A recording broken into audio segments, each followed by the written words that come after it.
మనం పరిపు కర్రీ గురించి మాట్లాడుకుందాం. పరిపు కర్రీ అంటే అదేదో అనుకుని కంగారు పడకండి. మన పప్పులాగే సేమ్ మన ముందులాగే చూడండి, ఏదో వాటికాయల కొబ్బరి నూనె వేసుకుని మనం కొబ్బరి నూనె కూడా 2 స్పూన్స్ వేయండి. తర్వాత ఉల్లిపాయ, పచ్చిమిర్చి ఇవన్నీ కూడా వేసి కొంచెం వేయించండి. వేయించిన తర్వాత అది కొంచెం వేగింది అని మీకు కాన్ఫిడెన్స్ వస్తే అప్పుడు మీరు ఏం చేస్తారంటే 6 కప్పులు నీళ్ళు పోయండి. 6 కప్పులు నీళ్లు పోసి అంతా అయిపోయిన తర్వాత మీరు కొంచెం ఒక పెసరపప్పు ఒక కప్పు తీసుకోండి. ఆ కప్పు పెసరపప్పు తీసుకుని దాంట్లో వేసి దాంట్లో మీరు ఏం చేస్తారంటే బాగా కలపండి. ఫస్ట్ ఆ నీళ్ళు ఇవన్నీ కలిసిన తర్వాత కొంచెం పసుపు వేయండి, తర్వాత ఉప్పు వేయండి.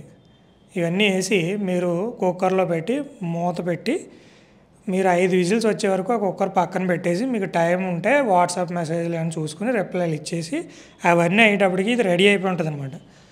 సో అది ఉడకబెట్టి తీసుకొచ్చేయండి. తర్వాత ఒక కప్పులో కొబ్బరికాయ ముక్కలు, ఉల్లిపాయ, పచ్చిమిర్చి, వెల్లుల్లి, జీలకర్ర, ఉప్పు వేసి మిక్సీ పట్టేయండి. ఆ పట్టిన మిక్సీని తీసుకొచ్చి ఈ ఉడికిన పప్పులో వేయండి. వేసి దాన్ని కొంచెం కలపండి.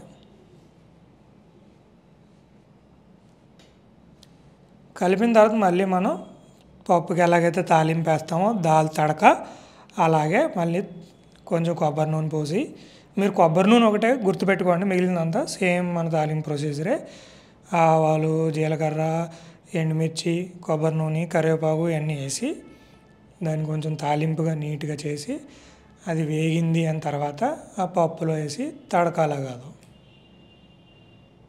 అద్దిరిపోయే పప్పు రెడీ. సారీ, పప్పు అనకూడదు, పరిపు రెడీ అనాలి.